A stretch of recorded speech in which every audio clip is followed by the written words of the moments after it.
इमाम शाफी फरमाने लगे, लोगों की बातें पत्थरों की तरह होती हैं, अगर इन्हें कमर के ऊपर रख लोगे ना तो ये तुम्हारी कमर तोड़ देंगी, और अगर तुम इनको अपने पैरों के नीचे रख लोगे तो तुम्हारा कद ऊंचा हो जाएगा।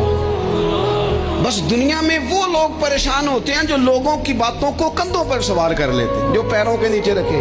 ओ मेरे भाई, लोग भी अपनी बातों में दफन करना चाहते हैं, लेकिन याद रखना, जो चमकने वाले थे वो चमकते ही रहे। जिनको अल्लाह ने इज्जत दी थी उनकी घटाई कोई नहीं सका।